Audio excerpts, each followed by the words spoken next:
Los materiales y sus usos. Interacción de algunos materiales. Cuando una sustancia interactúa con su entorno, se produce un cambio. La forma y la intensidad con la que la materia responde a la interacción se le conoce como propiedad. En este ejemplo observamos una columna de varios líquidos que no se mezclan entre sí.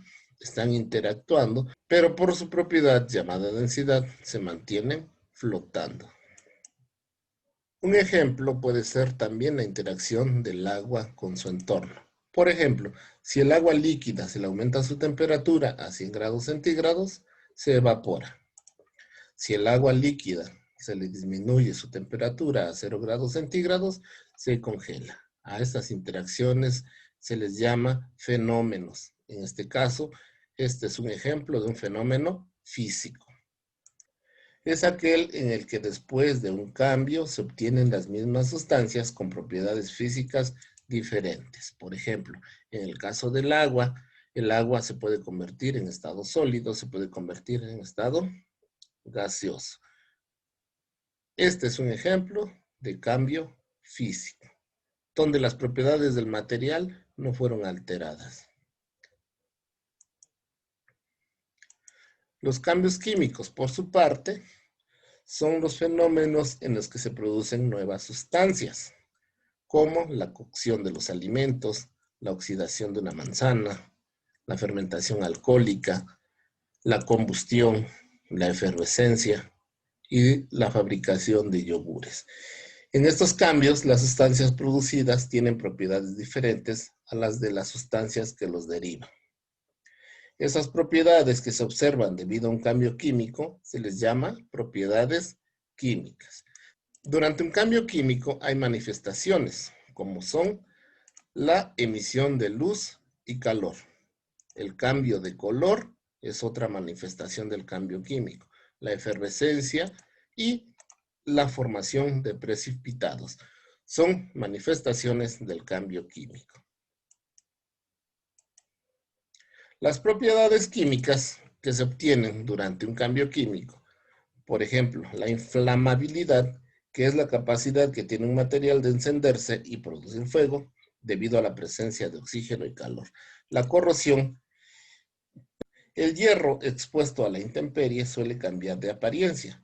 A este cambio se le llama oxidación, y que es la respuesta del hierro a la presencia de oxígeno. Al proceso en el que el hierro se oxida y comienza a deshacerse y a perder algunas de sus propiedades se le llama corrosión.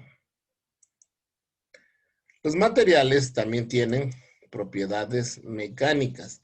Las propiedades mecánicas son las distintas formas en las que los materiales responden a un agente mecánico. Por ejemplo, la aplicación de una fuerza.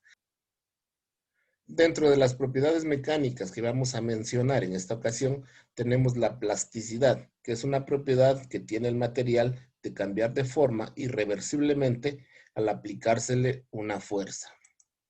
La ductilidad, que es la capacidad de un material de formar hilos o alambres. Y la dureza, que es la resistencia que oponen los materiales a ser rayados o cortados. Otra de las propiedades de los materiales son las propiedades eléctricas. Me refiero a las interacciones eléctricas, las cuales pueden ser estáticas y dinámicas. Las interacciones eléctricas estáticas son aquellas en las que las cargas eléctricas se quedan en un solo sitio. Por ejemplo, al frotar el cabello con un peine, el peine queda cargado eléctricamente y ahí en el peine se quedan las cargas eléctricas. Las interacciones eléctricas dinámicas son cuando hay cargas en movimiento. Por ejemplo, dentro de los cables eléctricos se mueve una cantidad de electrones. Siempre están en movimiento. Una propiedad más de los materiales es la propiedad térmica. La propiedad térmica puede ser la conductividad térmica y la dilatación.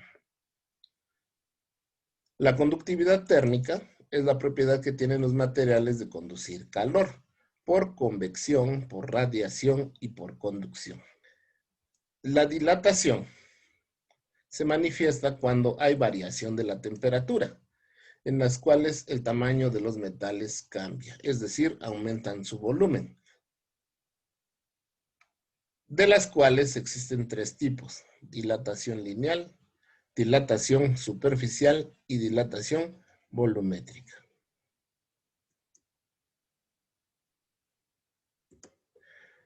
Entonces, los materiales se identifican por sus propiedades, como es la masa, la conducción eléctrica, la densidad, la dureza, la interacción con la luz,